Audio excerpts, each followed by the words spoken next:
Bienvenue à cette revue des marchés boursiers Cachemire du mardi 21 mai 2024. Au sommet, le S&P 500 et le Nasdaq, deux indices phares de Wall Street, mais au sommet, jamais été aussi haut. Donc, on a le S&P 500 en hausse de quasiment 0,3 5 321.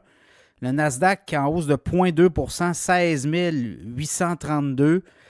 Le TSX a monté aussi de 0,01, pas de beaucoup, là, mais quand même, 22 468. Et également, le Dow Jones en hausse de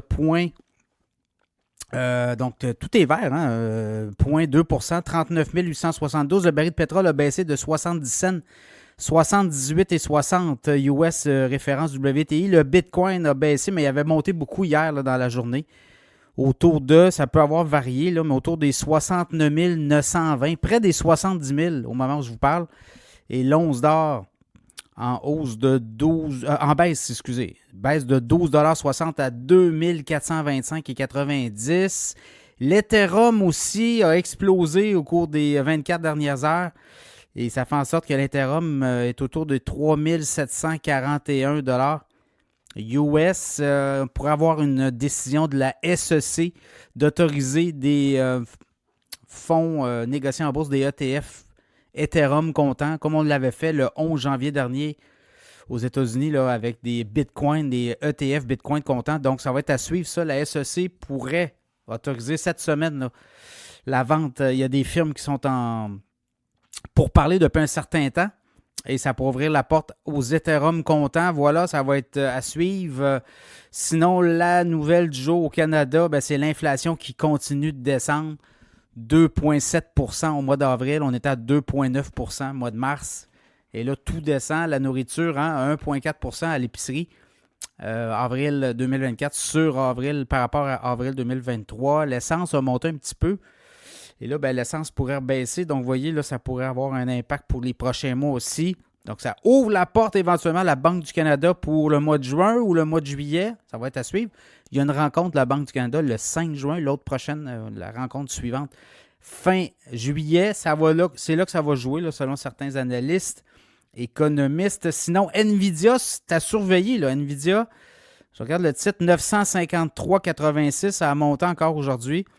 Et demain, après la fermeture des marchés, mercredi, demain, on va avoir les chiffres pour Nvidia. Nvidia, là, on s'attend quand même à 24 milliards de chiffre d'affaires. Revenu net autour de 55 là. C'est une machine à imprimer de l'argent. Est-ce qu'on pourrait avoir un split d'Nvidia? Ça va être à surveiller, ça aussi. Donc, si on a un split, ben, ça pourrait être très bien vu pour les actionnaires, évidemment. Et quand je regardais le mois de février, quand on a annoncé les résultats de Nvidia, le titre boursier après, dans les heures suivantes, et le lendemain matin, ben, le titre a monté de 100 si on a des bons chiffres. Évidemment, si on a des mauvais chiffres ou moins bons chiffres, ça va être à surveiller. Donc, c'est un peu ça. Les autres nouvelles, Tesla, l'action de Tesla a monté aujourd'hui quand même de 11,65, une hausse de 6,7 186,60. Les semi-trucks, on s'en va là avec Tesla. On dit que 2026, là, on aimerait ça livrer 50 000 unités par année. Et là, on teste avec PepsiCo, on teste des camions.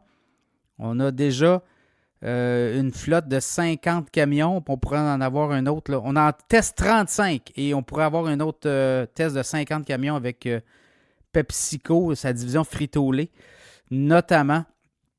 Donc, c'est un peu ça. Les actions de DJT, là, Donald Trump Media, tombé, ça a chuté de 10 aujourd'hui. On a quand même eu une perte de 327,6 millions au dernier trimestre. Et ça a fait chuter le titre. Le titre a baissé d'à peu près 8,66 donc à 44,19 en fait, 8,6 ça a baissé de 4,19 ça a baissé de près de 8,6 voilà. Donc, c'est un peu ça. Donc, ça fait le tour. Il y a encore des gens de la Fed là, qui disent qu'aux États-Unis, on ne touchera pas au taux d'intérêt tout de suite. On va attendre encore un petit peu. Donc, il y a ça. Puis, je regardais dans le commerce de détail, Lowe's, Macy's, des résultats mixtes partagés. Dans le cas de Lowe's, le titre a baissé de près de 2 à 224,86. Donc, c'est un peu ça. Demain est un autre jour, d'autres chiffres. Et je pense que demain, Nvidia, ça va faire beaucoup jaser.